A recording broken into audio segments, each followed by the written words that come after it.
नमस्कार साथियों, एक बार फिर से आप सभी का बहुत बहुत स्वागत है लोधाई क्लासेस के बीए प्लेटफॉर्म पर। आइए शुरू करते हैं अपना नेक्स्ट सेशन अर्थात कि डे 7, जिसमें हम चर्चा कर रहे थे बीए सेकेंड ईयर के हिंदी भाषा एवं संस्कृति में। तो फाउंडेशन कोर्स का एक ये पेपर है जिससे कि आपके 4 पेपर होते हैं, ठीक है ना। तो चारों में से जैसे हिंदी, इंग्लिश, उद्यमिता विकास और महिला सशक्तिकरण, ये 4 पेपर होते हैं आपके फाउंडेशन कोर्स के। उनमें से एक पेपर हिंदी भाषा एवं संस्कृति पर हम सेशन ले रहे हैं, जिसको 2026 के रूप में जो है एक न्यू बैच हमने इसकी स्टार्ट की है। तो दोस्तों, इसके तहत हमारा आज का सेशन होने जा रहा है मध्य प्रदेश का लोक साहित्य। जी हाँ, step by step, chapter by chapter में ये सभी सेशन ले रहा हूँ आप लोगों के। अगर आपको अभी तक नहीं मिले सेशन तो प्लेलिस्ट में जाइए या फिर इसी वीडियो के डिस्क्रिप्शन में चले जाइए, वहां पर आपको प्लेलिस्ट की लिंक मिल जाएगी, जहां से आप सभी जितने लेक्चर हुए हैं उन सभी को 1 बाय 1 करके देख सकते हो। तो आइए शुरू करते हैं अपना आज का सेशन। आगे बढ़े उससे पहले कुछ आवश्यक बातें जो मैं बताना चाहता हूं आप लोगों को, जो नए छात्र हैं, जो पहली बार सेशन को अटेंड कर रहे हैं उनके लिए, है ना। दरअसल दोस्तों, प्लेलिस्ट में यदि आप जाते हो तो आपके बीए से संबंधित जितने भी सब्जेक्ट हैं आपके, ऑलमोस्ट सभी विषय आपको देखने को मिल जाएंगे। यहाँ पर मैंने 60 से ज्यादा सब्जेक्ट आप लोगों को इसी चैनल में पढ़ाए हैं। तो जाकर के प्लेलिस्ट में यदि आप जाएंगे तो वो सारे सब्जेक्ट आपको मिल जाएंगे, जहां BA first, second, third year तीनों ही ईयर के सेपरेट सब्जेक्ट दिए गए हैं, है ना। और जिनको प्रॉब्लम आती है प्लेलिस्ट में पहुंचना, तो मैंने यहाँ पर कुछ इमेज के माध्यम से बताया है कि कैसे आप प्लेलिस्ट तक पहुंच सकते हो। चलिए आगे डिस्कस करेंगे हम इस सब्जेक्ट की नोट्स कैसे ले सकते हो, और साथ में प्रज्ञान हिंदी चैनल जहाँ कॉम्पिटेटिव एग्जाम की तैयारी करवा रहा हूँ, तो ये सभी नोट्स अवेलेबल है। लेकिन सेशन के लास्ट में मैं आप लोगों को इसका पूरा विस्तार से बताऊंगा कि नोट्स आप कैसे, आपकी इसकी जो स्पेशल नोट्स है, डिटेल नोट्स है, वो कैसे प्राप्त कर सकते हैं। मध्य प्रदेश का लोक साहित्य आज का हमारा टॉपिक है, जिसे हम आज कुछ 5 बिंदुओं के माध्यम से कंप्लीट करेंगे। जिनमें सबसे पहले दोस्तों हम बात करेंगे सबसे पहले जगनिक और आला खंड की। जी हाँ, जगनिक के द्वारा आला खंड की रचना की गई है और ये किस प्रकार से ये मध्य प्रदेश का लोक साहित्य बन चुका है। इसके बाद में हम बात करेंगे इसुरी महोदय की, और फिर बात करेंगे हम घाघ, और लास्ट में हम देखेंगे संत सिंगाजी का जीवन परिचय। तो कुछ 4 विद्वान हैं जिनके माध्यम से हम जो है मध्य प्रदेश का लोक साहित्य समझने का प्रयास करेंगे, हो ना। और इसके बाद में चारों पॉइंटों पर 1 बाय 1 करके डिस्कशन करने के बाद में फिर हम चर्चा करेंगे इस पार्ट से संबंधित कुछ महत्वपूर्ण वस्तुनिष्ठ प्रश्न उत्तरों की, मतलब एमसीक्यू क्वेश्चन आंसरों की। क्लियर है? तो आइए 1 बाय 1 करके इनको थोड़ा स्पीड से बढ़ेंगे। कारण क्या दोस्तों स्पीड से बढ़ने का, मैं आपको एक बार और रिपीट कर दूं, क्योंकि बहुत सारे बच्चे नए पहली बार सेशन को अटेंड करते हैं। तो दरअसल ये जो क्लासेस है ये फाउंडेशन कोर्स की क्लासेस है, जहां पर आपको क्वेश्चन के आंसर देने होते हैं, वस्तुनिष्ठ प्रश्न उत्तर आते हैं आपके ना। तो ऑब्जेक्टिव आपको चुनने होते हैं, 4 में से कोई एक ऑप्शन सिलेक्ट करना होता है। तो इसके लिए आपको अन्य जो आपके मुख्य विषय हैं उनकी तरह आपको यहाँ पर कुछ रटना या समझने, इतना ज्यादा कुछ पढ़ने की जरूरत नहीं पड़ती है। बस एक बार इसके पार्ट को पूरा विस्तार से पढ़ लीजिए, समझ लीजिए, उसके तुरंत बाद में आप उसके एमसीक्यू क्वेश्चनों को आंसर आसानी से लगा पाते हैं, दे पाते हैं। क्लियर है? तो यहाँ पर कुछ भी अभी आपको नोट डाउन करने की जरूरत नहीं है। एग्जाम के टाइम पे रिविजन लगा यदि आपको लगाना है शॉर्ट तरीके से, उसके लिए मैं क्लास नोट्स अवेलेबल करवा दूंगा डिस्क्रिप्शन में, वहां से आप डाउनलोड कर लीजिएगा। और डिटेल क्लासेस, आप डिटेल जो नोट्स है वो कहां से मिलेगी, तो वो सेशन के एंड में मैं आप लोगों को पूरा डिटेल में बताऊंगा कि आप चारों पार्ट की डिटेल नोट्स कहां से प्राप्त कर सकते हैं, जो मेरे द्वारा बनाई गई है। चलिए, तो सबसे पहले पॉइंट में हमने देखा था जगनिक और आलाखंड। दरअसल दोनों को इसलिए साथ में यूज किया गया है क्योंकि जगनिक ने ही आलाखंड की रचना की थी, और ये आलाखंड जो है मध्य प्रदेश का लोक साहित्य बन चुका है। तो 1 बाय 1 करके थोड़ा सा इनको हम समझेंगे। खाली मैं आपको समझाते हुए चलूंगा, सिर्फ आप सुनते चलिएगा, सारा पार्ट अपने आप क्लियर होता चला जाएगा, कुछ भी रटने की जरूरत नहीं पड़ेगी, ठीक है ना। और जब कभी आप बाद में रिवीजन लगाएं तो जहां पर मैंने हाईलाइट किया हुआ है ना, उस पॉइंटों को ध्यान में रखिएगा, उनसे संबंधित प्रश्न आपसे बन सकते हैं, ठीक है, एग्जाम में प्रश्न बन सकते हैं। चलिए, दरअसल जगनिक जो है ये 11वीं और 12वीं शताब्दी के कवि माने जाते हैं। कब के?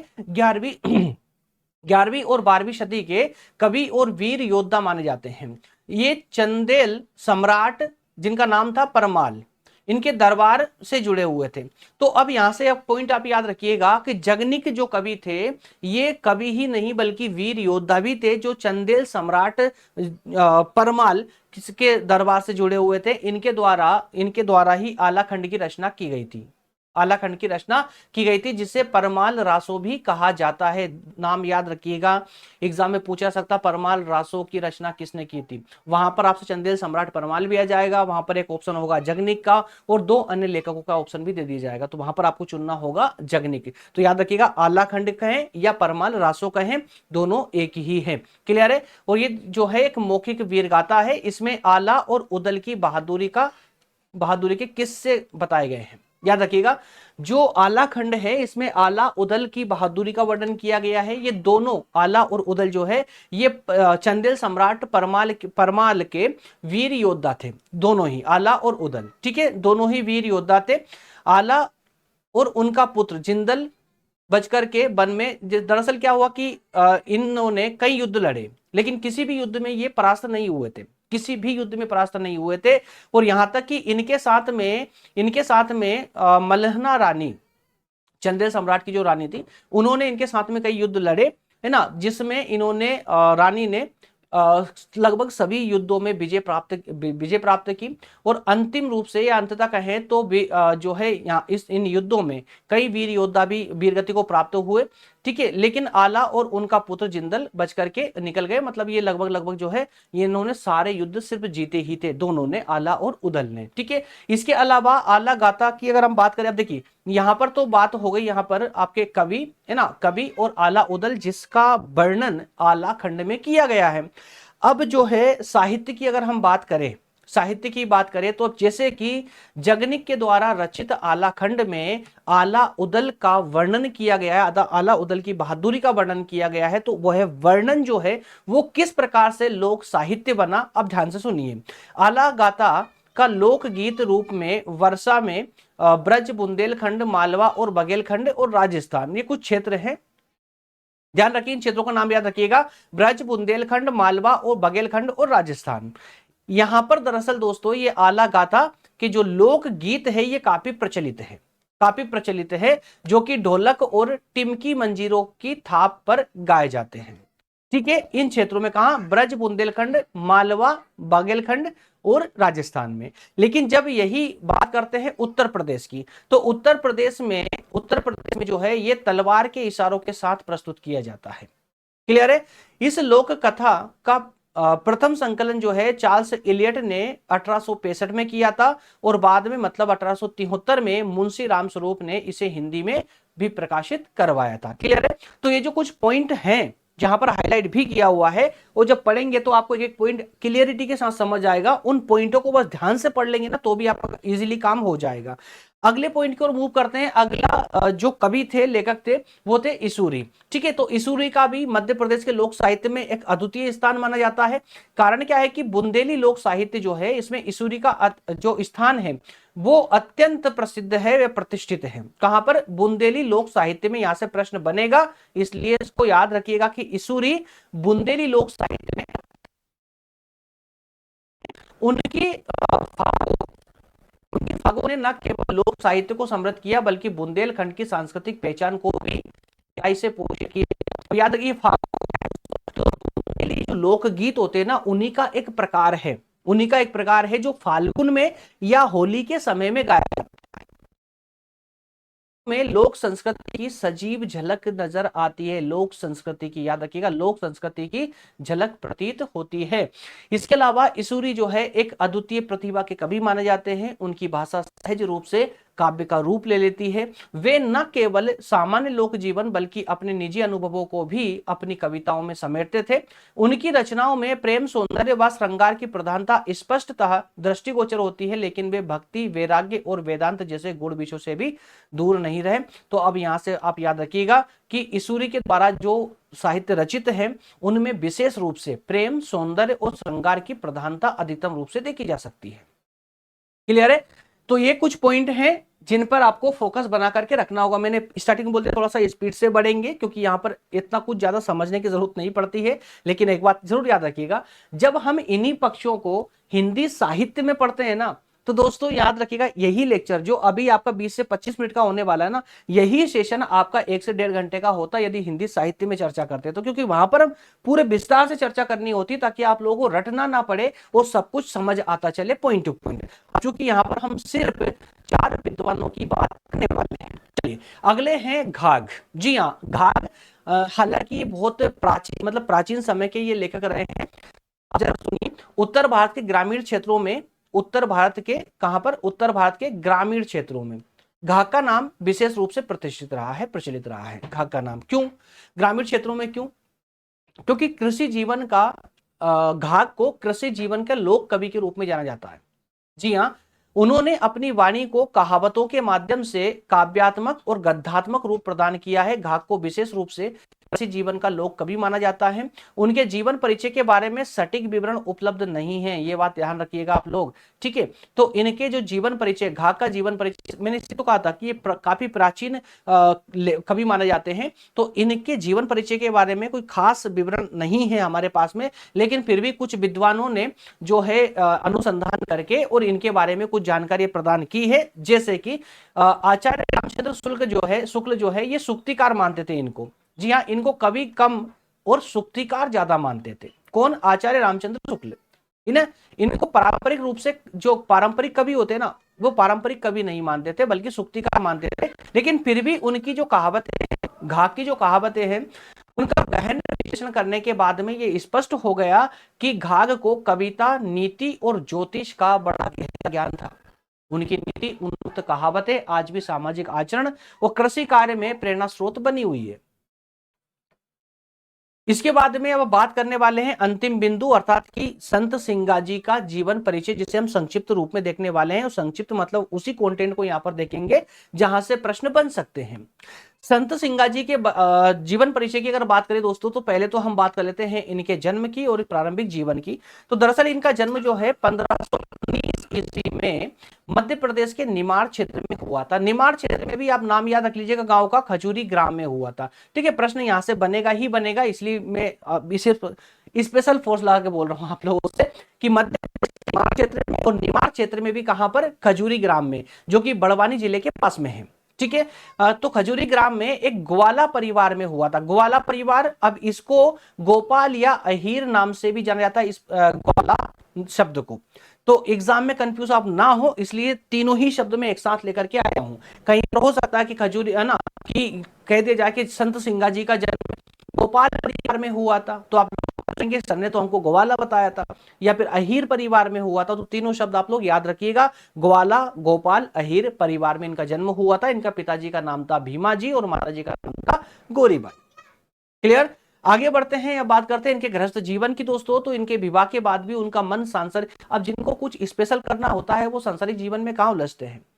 तो विवाह के बाद भी उनका मन सांसारिक जीवन में नहीं अटका। उन्होंने जमींदार की करीब 12 वर्ष सेवा की और कहा जाता है कि उनकी आध्यात्मिक शक्तियों से उन्होंने, मतलब उनके जमींदार ने कई लड़ाइयां भी लड़ी है, कई लड़ाइयां जीती भी है।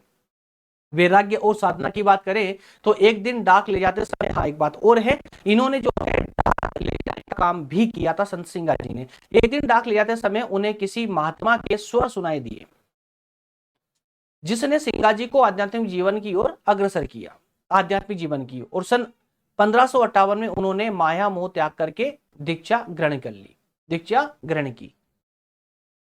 कब? 1558 में, अभी ज्यादा उम्र नहीं हुई थी इनकी। 1558 में इन्होंने सब कुछ त्याग करके, मतलब गृहस्थ जीवन त्याग करके, और दीक्षा ग्रहण कर ली, दीक्षा प्राप्त कर ली।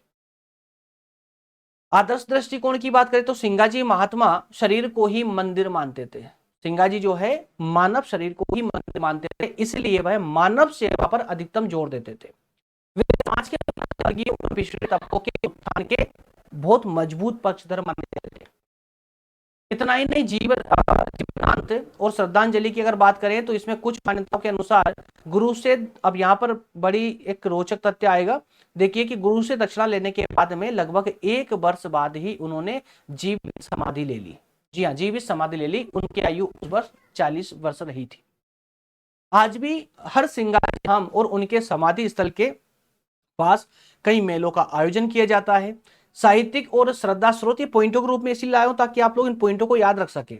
है ना। उनके जीवन की कथा परचुरी नामक ग्रंथ में देखने को मिल जाएगी। और ये परचुरी जो ग्रंथ था, ये परचुरी जो ग्रंथ था ये खेमदास के द्वारा लिखा गया था।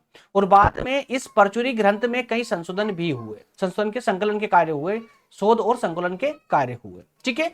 1934 में सिंगाजी साहित्य शोध मंडल की भी स्थापना की गई है। तो इन पॉइंटों को विशेष रूप से याद रखिएगा, इनसे प्रश्न बनेंगे। ठीक है। और 1958 में संत सिंगाजी की वाणी भी प्रकाशित हुई। संत सिंगाजी की वाणी प्रकाशित हुई। डॉक्टर श्री राम परिहार ने 1996 में कहे जन सिंगा में 108 लोक पद भी संकलित किए। ठीक है। चलिए, तो चारों पॉइंट आपके यहां से क्लियर हो चुके हैं। अब जो हमने पढ़ा है, सिर्फ मैं पढ़ना कहूंगा, रीडिंग लगाना कहूंगा कि जो ये तक हमने जो रीडिंग लगाई है उस रीडिंग पे आधारित होकर के कुछ प्रश्न मैं यहां पर बना करके लाया हूं आप लोगों के लिए, तो उनको केयरफुली अटेम्प्ट करने का प्रयास कीजिएगा। चलिए, पहला प्रश्न लेते हैं। पहला प्रश्न है, जगनिक किस काल के प्रमुख कवि माने जाते हैं? भक्ति काल, रीति काल, आदि काल या वीर गाथा काल? जगनिक कौन थे दोस्तों? कौन थे? कवि होने के साथ साथ में एक वीर योद्धा भी थे, है ना। इसलिए ये वीर गाथा काल के कवि माने जाते हैं। ऑप्शन डी यहां पर सही हो जाएगा। अगला प्रश्न है, आला खंड के रचयिता जगनिक किस राजा के दरबारी कवि थे? पृथ्वीराज चौहान, महाराजा हरिश्चंद्र, परमाल चंदेल या फिर भोजराज? तो प्रश्न नंबर 1 को जो मैं समझा रहा था, बता रहा था, उस समय मैंने राजा का नाम इसीलिए नहीं लिया था, नहीं तो दूसरा प्रश्न आपका अटेम्प्ट कर लेते। यहां पर ऑप्शन सी आपका करेक्ट हो जाएगा, परमाल चंदेल। ठीक है, चंदेल सम्राट परमाल। क्लियर। अगला प्रश्न है, संत सिंगाजी के गुरु कौन थे? स्वामी दयानंद, स्वामी विवेकानंद, स्वामी मनरंग और या फिर कबीरदास?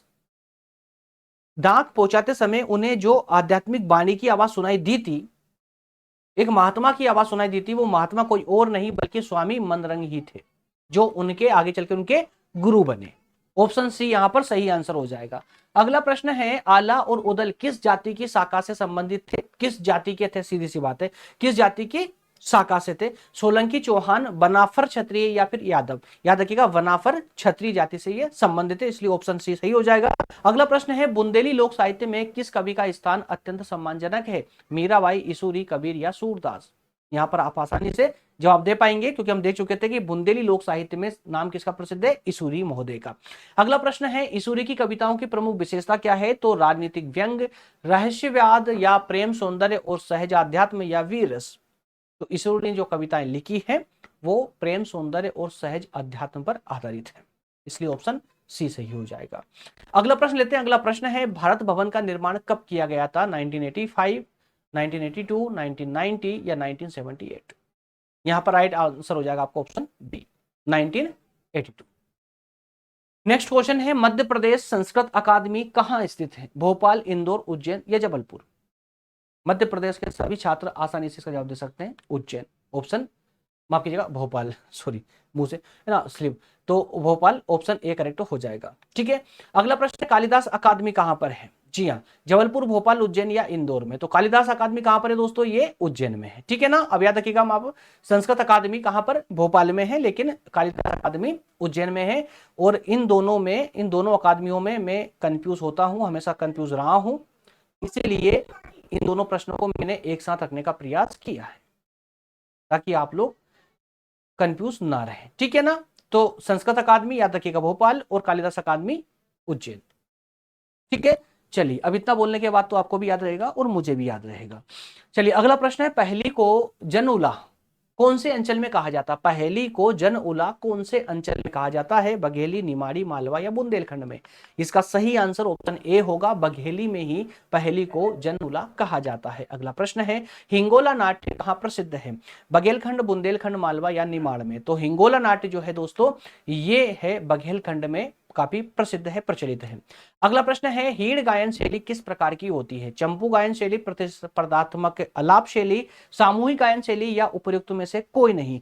तो चंपू गायन शैली, जी हाँ, हीड़ गायन शैली चंपू गायन शैली का ही एक प्रकार है, ऑप्शन ए करेक्ट हो जाएगा। अगला प्रश्न है, मटकी नृत्य का प्रचलन किस क्षेत्र में अधिकतम रूप से किया जाता है? मालवा, छत्तीसगढ़, बुंदेलखंड या बघेलखंड? तो इसका सही आंसर होगा ऑप्शन ए, मालवा में। ठीक है, अगला प्रश्न है, घाघ को विशेष रूप से किस जीवन क्षेत्र का लोक कवि माना जाता है? धार्मिक जीवन का, नगरीय जीवन का, कृषि जीवन का या राजनीतिक जीवन का? मैंने फोर्स करके बोला भी था कि घाघ के क्षेत्र को आप याद रखिएगा, कृषि जीवन, option C is correct answer. Next and last question है, संत सिंगाजी का जन्म किस ग्राम में हुआ था?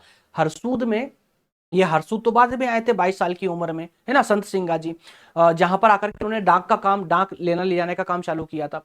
खजूरी जो निमाड़ क्षेत्र का है, देवास या फिर निमाड़ में?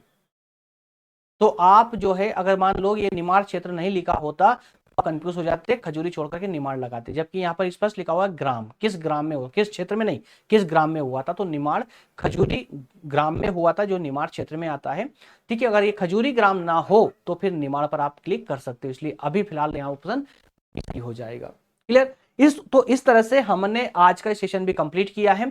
जैसा कि मैंने आप लोगों से बताया था कि लास्ट में मैं बताऊंगा आप लोगों को कि आप इनकी डिटेल नोट्स कैसे ले सकते हैं, जहां पर एक पार्ट में अभी वीडियो के माध्यम से आप 15 क्वेश्चन देख रहे हैं एक पार्ट से संबंधित। ऐसे दोस्तों इन नोट्स में आप एक पार्ट के कम से कम 40 क्वेश्चन आप पढ़ सकते हो, पार्ट को डिटेल में पढ़ सकते हो, ताकि आप पार्ट की समझ आप लोगों के बहुत बेहतर तरीके से बन जाए। चैप्टर को समझने के बाद में जब उन क्वेश्चन आंसरों पर आप रिवीजन लगाओगे, जो कम से कम 40 से 50 क्वेश्चन होते हैं, कुल मिलाकर के पूरे डिटेल में नोट्स यहां पर आपके लिए अवेलेबल करवाई जाती है, जो कहीं और बल्कि खुद मेरे द्वारा उनको बनाया गया है नोट्स को एकदम आसान भाषा में, जो एक बार पढ़ने में आपको आसानी से समझ आएगी। तो फिलहाल फाउंडेशन के चारों ही पार्ट की आपको नोट्स मिल सकते हैं, जिसमें हिंदी, इंग्लिश, उद्यमिता विकास और महिला सशक्तिकरण तीनों संकलित हैं।